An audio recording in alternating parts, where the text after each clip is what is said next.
जो लागू करने वाली बॉडी है BIS, आपसे सवाल है आशीष जी, तैयार है ना BIS फरवरी से इसको इम्प्लीमेंट करने के लिए? It is beyond doubt कि BIS मतलब whether BIS is ready or not. BIS is doing since so many years. जब से 1947 से ISA इंस्टीट्यूशंस आया था, प्रोडक्ट सर्टिफिकेशन 1950 से कर रहे हैं, 51 से, तो तभी से BIS ये एक्टिविटीज़ कर रहा है. इट इज़ नथिंग न्यू कि BIS कैपेबल है कि नहीं है. एंड इट शुड, आपको कोई डाउट होना भी नहीं चाहिए कि BIS कैपेबल है कि नहीं है. BIS is more than ready. Plywood या वुड पैनल प्रोडक्ट में अप्लाई करने के कितने दिन बाद एश्योर हो रहा है कि मिल जा रहा है सर्टिफिकेशन? 30 डेज है. 30 डेज. सर, कोई ऐसा जैसे पासपोर्ट के लिए अप्लाई करते हैं, पता चलता है कि आपका वेरिफिकेशन यहाँ स्टेज में है, कुरियर इस स्टेज में है, ऐसा कोई है कि आप जिस दिन सैंपल अप्लाई किए ऑनलाइन आपको मिल गया, उसके बाद स्टेज बाई स्टेज आपको रिपोर्ट मिल रहा है कि इतने डेट को आपका सैंपल आ गया, सैंपल टेस्ट हो गया, इस तरीके का कोई फॉर्मेट है? BIS के लिए भी एक अकाउंट क्रिएट करना पड़ेगा, manakonline.in, MANK.in. आपको एक अकाउंट रजिस्टर करना है. With in that account only you can apply for BIS licence. आपको कोई ऑफलाइन प्रोसीजर नहीं है, तो सारा तो आपको ऑनलाइन दिख ही रहा है.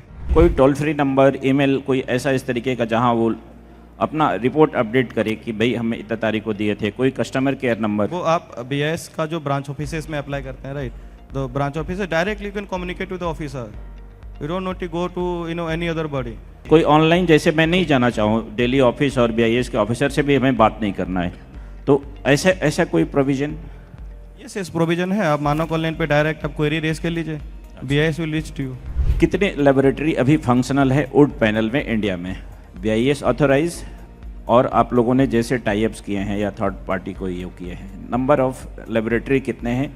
कई जोन वाइज बता दीजिए इंडिया में, क्योंकि जो हमारी इंडस्ट्री है हर जगह पूरे भारत में है, ऐसा कोई डाटा है?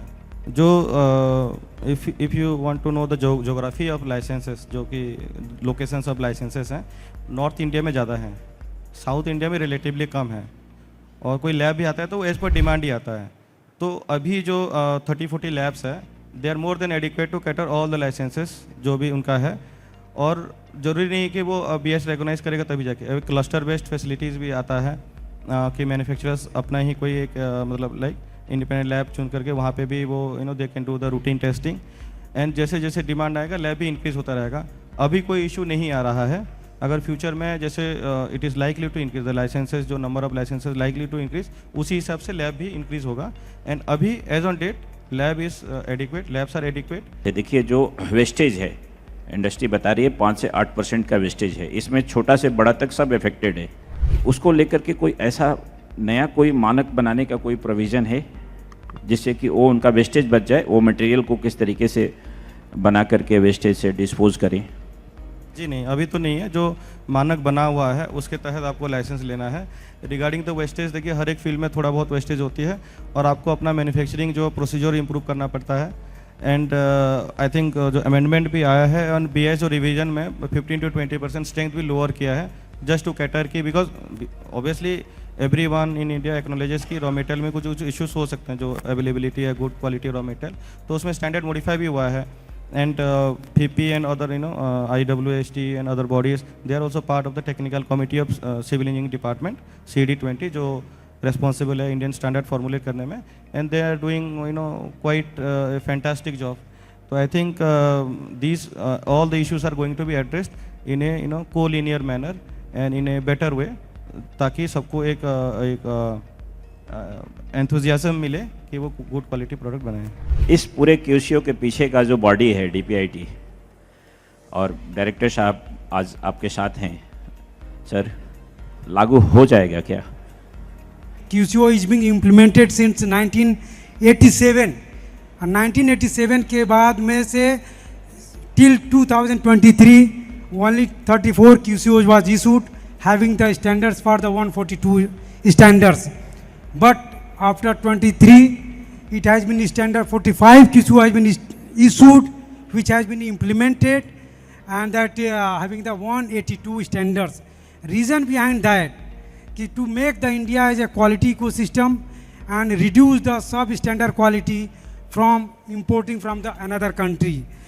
But QCO लगाने के पीछे मुद्दा सिर्फ एक ही है, to protect the Indian industry, to generate the employment, बस इसके पीछे और कोई मुद्दा नहीं है। To make the eco quality system, इससे ना कोई फियर होने की जरूरत है, और ये रॉकेट साइंस नहीं है।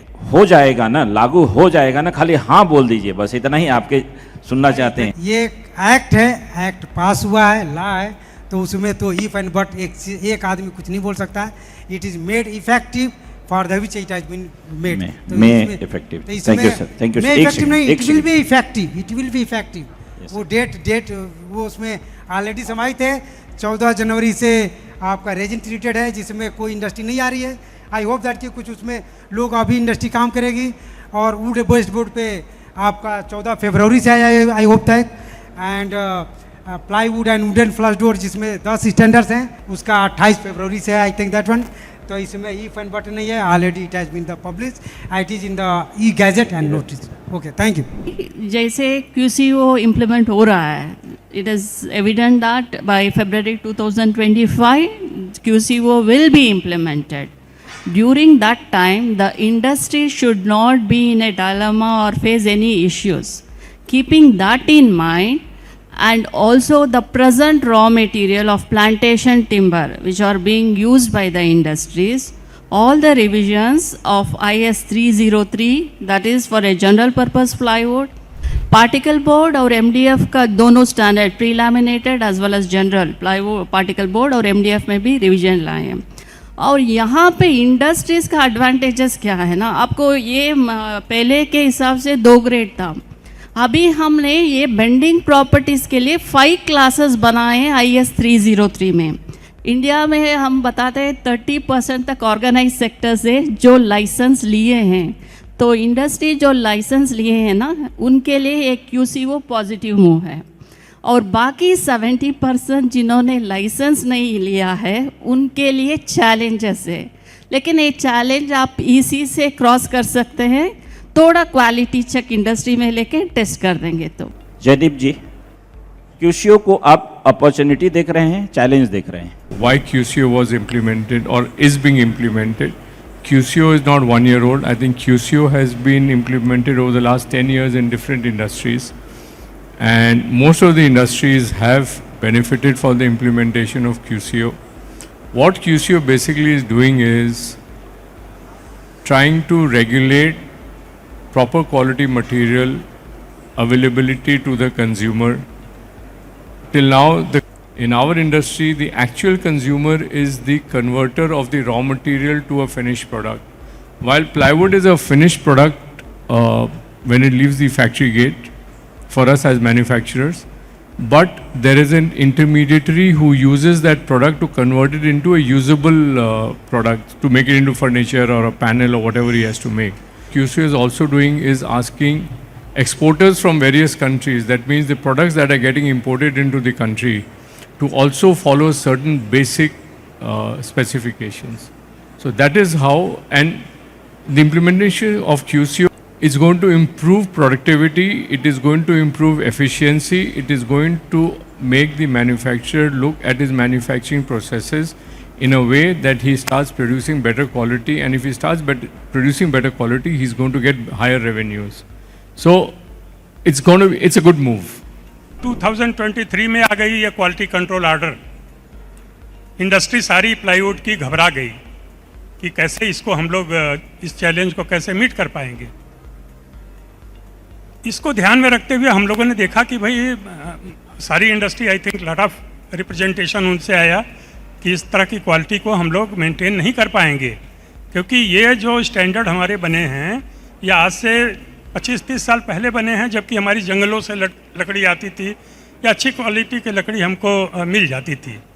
लेकिन आज के ज़माने में तो 3-4 साल के कटे हुए पेड़ हमारे पास आ रहे हैं। तो ऐसे समय में हमें लग रहा है क्वालिटी को कैसे इंश्योर किया जाए, इसको ध्यान में रखते हुए IWST और FIPPI की तरफ से, federation of Indian plywood industry की तरफ से हम लोगों ने इस चीज़ का बीड़ा उठाया कि क्यों ना जो BIS की टेक्निकल कमेटी है उसमें रिक्वेस्ट किया जाए कि इस स्टैंडर्ड को चेंज कराना पड़ेगा, क्योंकि ये इंडस्ट्री के सामने बहुत बड़ी समस्या आ जाएगी जिस दिन ये क्वालिटी कंट्रोल आर्डर लागू हो जाएगा। इस चीज़ को लेकर के हमने DPIIT के पास गए, BIS के पास गए साइंटिफिक एक्सप्लेनेशन से हम लोग गए थे कि भाई इतनी वैल्यू स्ट्रेंथ की अचीव नहीं हो पाएगी, तो इन्होंने बात हमारी मान ली, उस स्टैंडर्ड को फिर से रिवाइज किया और उसमें से कई स्टैंडर्ड आज के दिन में टोटल हमें लग रहा है जिस पे क्वालिटी कंट्रोल ऑर्डर इशू होना था वो total 18 plywood and panel product में आइटम्स हैं जिनके कि स्टैंडर्ड क्वालिटी कंट्रोल में होना था, लेकिन उसमें काफ़ी हद तक हम लोगों ने अचीव कर लिया है। काफ़ी चेंजेस ऑलरेडी कंप्लीटेड, ऑलरेडी हमें लग रहा है 3 ऐसे स्टैंडर्ड हैं जिसके के बारे में हमें लग रहा है मोहम्मद जी को पता है, इसरार जी को, जिसमें बहुत ज़्यादा कुछ करने की ज़रूरत नहीं है। वो टाइम टू कम उसमें भी मॉडिफिकेशन ऑटोमेटिकली हो जाएगा, क्योंकि जब बेसिक हमारे स्टैंडर्ड जो IS 303 है, IS 4490 है या हमारे 710 है, और इसमें सारी चीज़ें गवर्न होती हैं हमारा IS 330। तो अगर उसमें बेसिक मॉडिफिकेशन कर दिया गया, उनकी प्रॉपर्टीज़ में बदलाव कर दिया गया, तो हमें लग रहा है आने वाले समस्याओं में कोई दिक्कत नहीं होनी चाहिए और इसको एज ए अपॉर्चुनिटी यूटिलाइज करनी चाहिए हमारी इंडस्ट्रीज़ को। क्योंकि जो घबराहट मैं आज से 1.5 साल पहले देख रहा था इस इंडस्ट्री में, आज वो घबराहट धीरे धीरे ख़त्म हो गई है। तो अब तो टाइम आ गया है कि ये घबराहट ख़त्म होनी चाहिए और लोगों को ये स्टैंडर्ड एडाप्ट करना चाहिए।